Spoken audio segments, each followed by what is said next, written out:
Okay, hey everybody. Thanks for joining our Monday chat. I'm super excited because Henry Black has taken his young adult time tonight and giving it to us to answer some questions. He graduated high school, what was it, 2 years ago, Henry? 2018, yes. 2018, and is doing an apprenticeship as a plumber. And so I'm gonna let him tell you a little bit about that. And if Carla thinks of anything to ask, go ahead. And if I think of something, I'll interrupt you. But kind of just like, how did you decide this is what you wanted to do? How did you go about doing it? All that kind of stuff. Basically, I kind of like just really didn't know what I wanted to do after high school. I knew I didn't really want to go to college and have to go to school 5 days a week. And it just kind of worked out to where I was able to get on with Artoff Plumbing, kind of more like a family friend situation, and worked with them for like a whole year before I even thought about going into the apprenticeship program.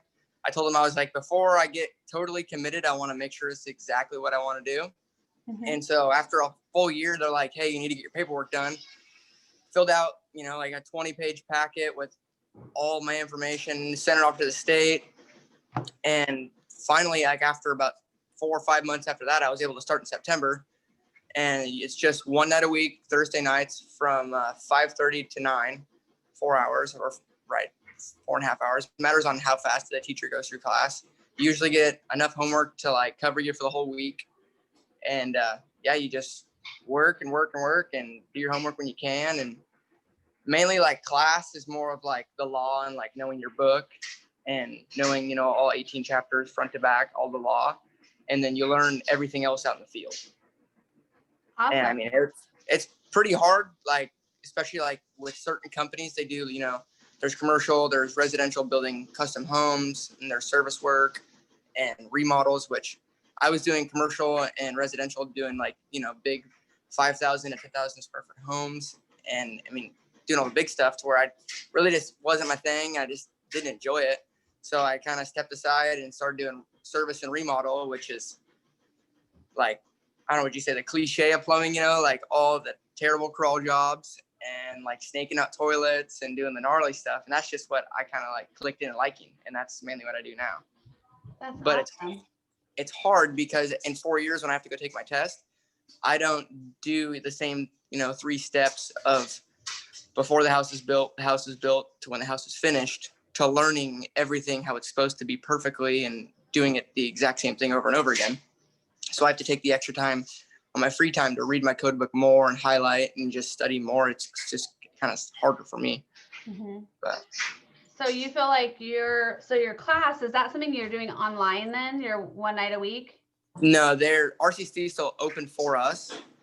You just have to wear a mask or a face shield, and there can only be like 10 or 12 people in a classroom. Mm-hmm. And I mean, our teacher, he just kind of sits up there on the Elmo and writes out equations, and we do them, and it just kind of just go through. And so whenever he feels we're ready to go I'm completely new to the whole apprenticeship conversation, which I'm sure a lot of the students and adults that are going to watch this video are. So I'm just going to ask you what might be like real dumb questions. But So as far as like the apprenticeship, so once you filled out basically you have to have the company that says, yes, you can be an apprentice for us. To an extent, yes. You can have, before you go to work, you can get your apprenticeship packet, fill it out and send it in. Because there's it's a really big and awkward point system to where if you have like your CPR or you scored super high in your math subjects in school, all of those type of college credits can get you higher on the list for more points to where you don't get to go into the program until you're number 1 on the list. So, I mean, there's usually, 10, 15, 20 people on the list fighting for the number 1 spot across the state. Mm-hmm. And once that one person gets in, then they have to wait until they have their committee meeting and then you can get in. But it's a very, very slow process. And so even though you had somebody particular you wanted to work for, you still had to wait till you were number 1 on the list. Yeah. And so but they were luckily working you all that time while you waited. Oh, yeah, absolutely. So from the time you turned your packet in to the time you were that number 1 on the list, how long was that? 4 to 5 months. Okay. So not too bad since you were working in the process. Yeah. And it's kind of cool on how like the wages and stuff work for being in the apprenticeship program. Like before you're in the apprenticeship, you're not really like supposed to like use any tools, just stick your hand tools. You can't do this or that. But once you have your apprenticeship card and you're in the program, you are based off a percentage of the average journeyman wage in Oregon. And I think right now it's like, I would say $36 or $37 an hour. So, your first period is 16 to 17. Second period is 17 to 19. Third period's 18 to 21. And then your company are you talking about months? Yeah. So every 6 months when you move up in class, you get a raise automatically. Oh, nice. Your employer has to pay you to that within the X amount of range, and they have that choice on how you're doing and what they believe they should pay you. Okay. And so if you got to number 1 on the list and you didn't have somebody that you were already working for or that you were lined out with, you would basically just get put with somebody? Yeah, they pretty much give you a piece of paper with all of the phone numbers of every plumbing company in the valley. And then the director of the program will send emails out to everyone saying, hey, if you're looking for an apprentice, here's our number 1. You're looking for a job. And you just have to pretty much just call around and get yourself hired. Because, if they're needing somebody, they're going to get you in. Okay. I'm making some notes. Carla, do you have any questions right now? I think I'm good. Well, Henry, would you say you're working at Algebra 2 level with them? Is that about the math that would be helpful? Yeah, it's a lot of it's kind of more of geometry, Algebra 2, Algebra 1. It's not super I'm saying intense pre-calculus, calculus math. It's more of a common sense and having a creative mind to be able to see things ahead of time.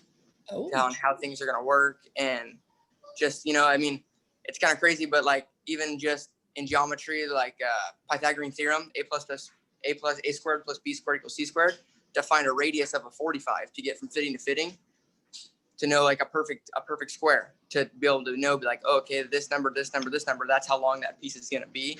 Just kind of, if you really are good at those type of situations, it makes it a lot quicker on you. Do you feel like that's something that you were already good at, or you learned that through being on the job? I would say I was very good at math in high school. Mm-hmm. And I didn't really realize that until, a year and a half in that this was helping me, until my journeyman pulled me aside and said, hey, just kind of a weird thought, but remember back in geometry when you took this, just think this equation and all those numbers you studied, those are for a reason. You can make and put those in play now, and it kind of does make everything a lot quicker. Yeah, that's really cool. I love that. So you said your apprenticeship then lasts for 4 years, and during those 4 years, you're going through the levels and you're gaining experience, you're gaining pay raises as you go. And then at the end of those 4 years, then you are able to apply for your plumbing license. Is that correct? Yes, your journeyman license. So it's all based on class hours and on the job hours. And I probably have one in my room, but it's just a monthly report. Mm-hmm. And it's just a calendar, and you have to fill out how many hours on each category that you did. Uh-huh. And you have to have X amount of hours in each category by the end of your 4 years to be able to take your test. Okay. And then once you pass it, you're just a plumber. Once you take your test and you pass, you have your card and you can go anywhere in the state and work. Awesome. So as far as you are concerned, what do you, in 4 years, less than 4 years now, that's exciting. What is your plan for yourself? Where do you see yourself? Once I journey out, I'm planning on sticking it out with RTOF. I don't see any reason why I'd ever leave. Mm-hmm. And I think I would probably stay there and get my roots there. And awesome. Just keep doing my thing, and it should all, I would hope it all pan out by the time I can retire. And if it's really it's crazy, because when you're this young getting into that program, how much the money is coming in, you can set yourself up for life. I have, I have my IRA, I have my 401k, I have my retirement, all these things getting taken out of my paycheck, to where when I'm 55, I will have enough now, how much I'm putting in with my amount of bills, to where I can retire early. Right. So you're really setting yourself up for a plan for life. That's pretty cool. Yeah. It looks like you're completely enjoying yourself. Yeah. I love every single day at work. There are some bad days and good days, because it's just a job, but I enjoy it a lot. I love that. Awesome. Carla, am I missing anything that people might want to be knowing about? Heather? Well, I am so impressed And tell me about where you work. Is it all in Grants Pass? Is it all over Southern Oregon? Pretty much our shop base is we will run anywhere you're willing to pay one-way drive time. So, I mean, we go from Wolf Creek to Ashland. That's just kind of like our territory. And we pretty much work just about anywhere. Awesome. Yay. Heather, you got anything? No, she's on mute. She's I think she's on I mute. got lots of other stuff cooking in her background tonight. You know how it is. So, Yeah. Well, Henry, I won't keep you any longer. I 100% appreciate your time today. And that is so awesome that you gave us these moments. And I learned more about apprenticeship right now in these last few minutes than I have in my entire life. So thank you so much and congratulations. Awesome. Thank you so much. Thank you for having me. It's exciting. All right. Bye. Have a great night. Thank you. Okay, and at that, I am going to give Carla just a few minutes here. She's going to touch on, hang on, Carla, I'm going to make you the spotlight. Wasn't that awesome? Oh my gosh. Oh, I am so impressed. Yes. Makes me motivated to keep finding some more of these awesome young people to spotlight here.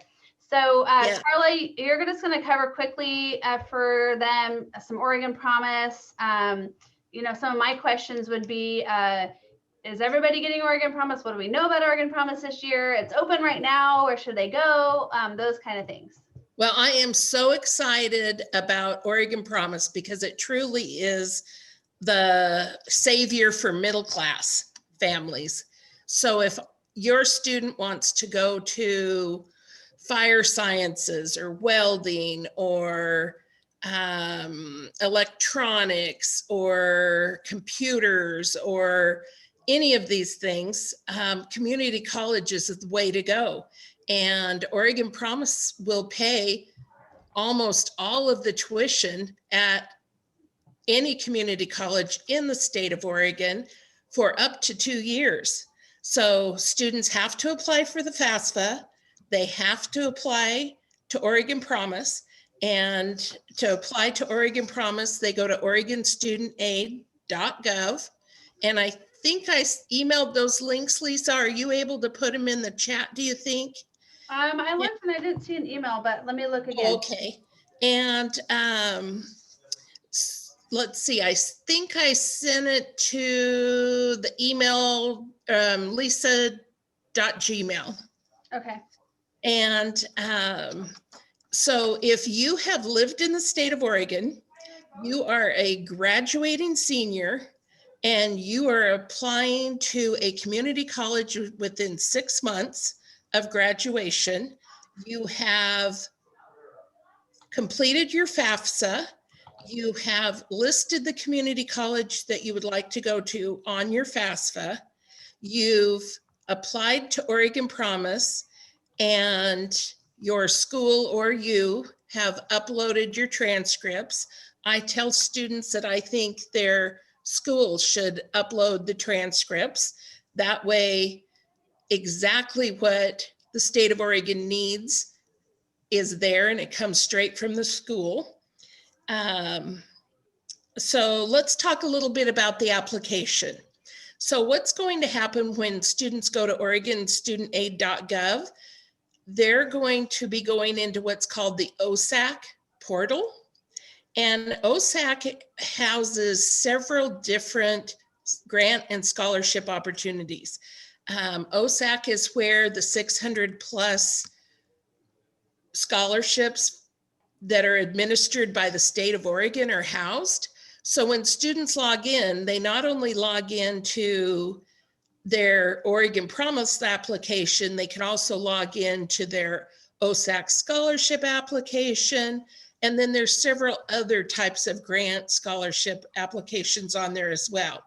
So when a student goes to that website, they want to go to the Oregon Promise and they want to register if it's their first time on that website. So they'll click on register and then they'll fill it out. It's not user friendly.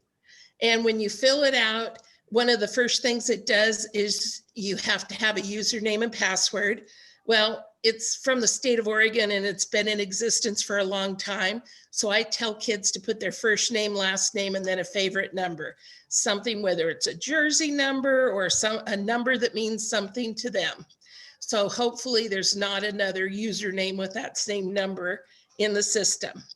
And then I will tell them to put a password. Now the password is actually a 15-digit password.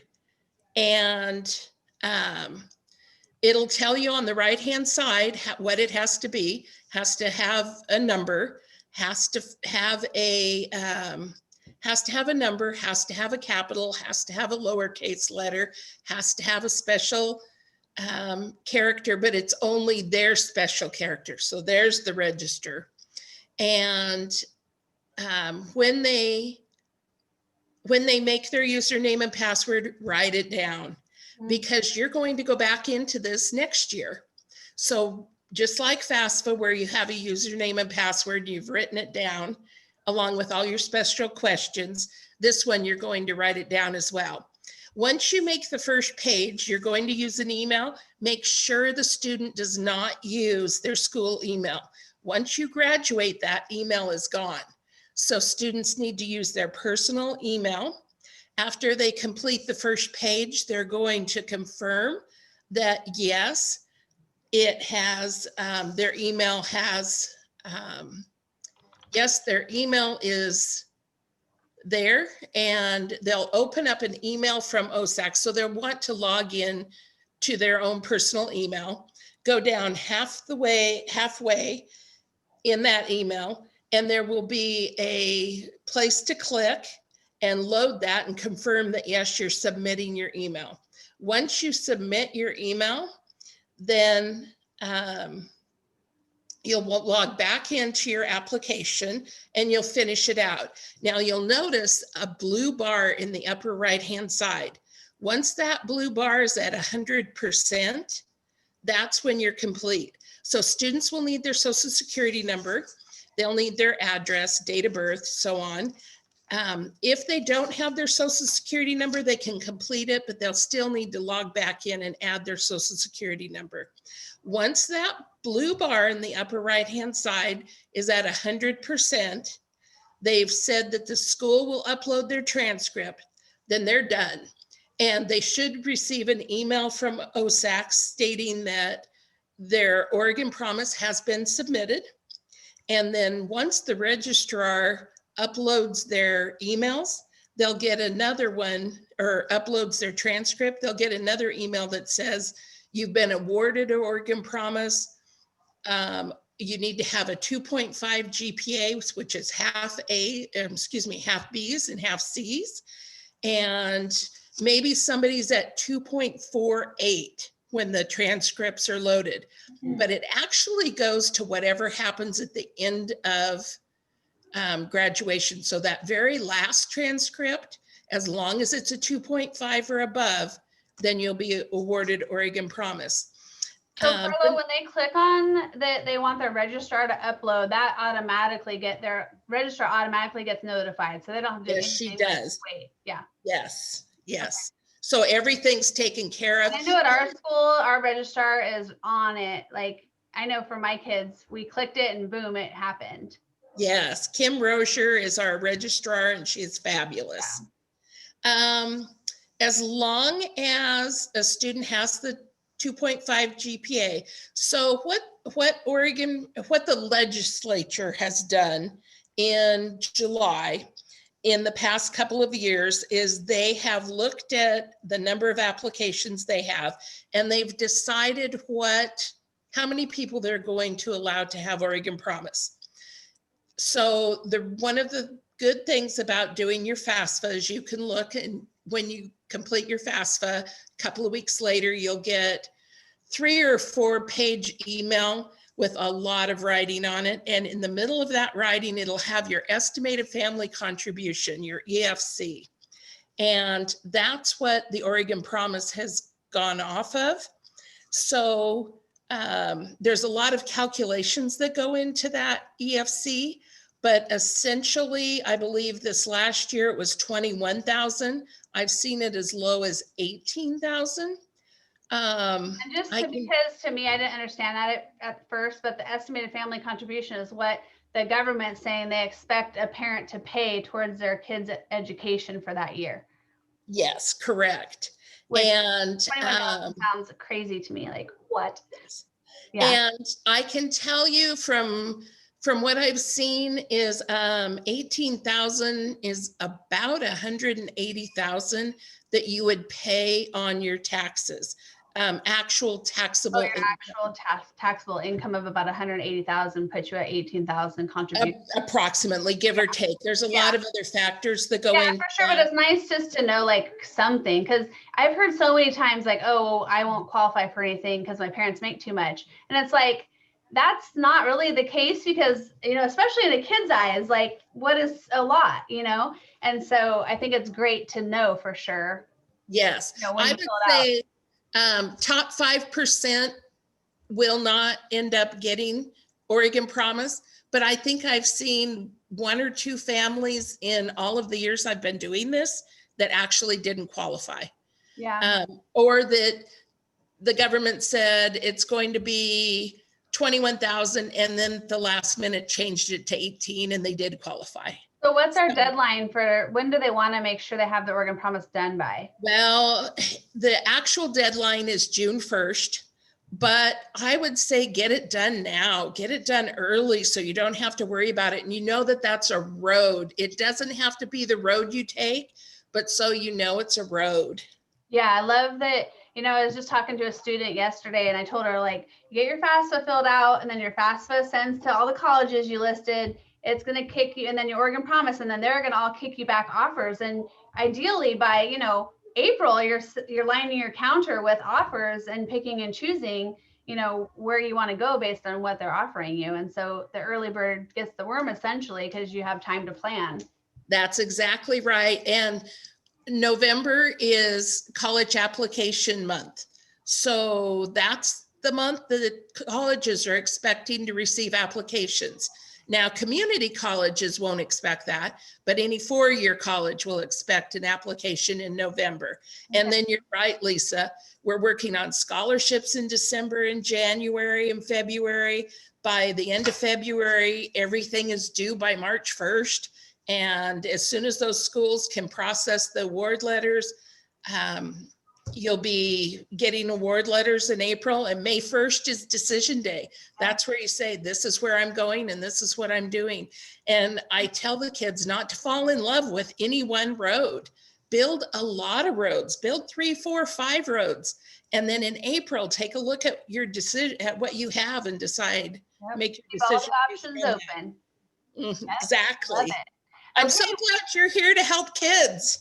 I'm so glad you're here to help kids. I'm so glad for anybody who's watching this video, because I think you got a lot of good information tonight. And Carla, thank you so much. You always know everything. And you just can't know everything. I mean, Carla does somehow, but I know. Anyway, anytime.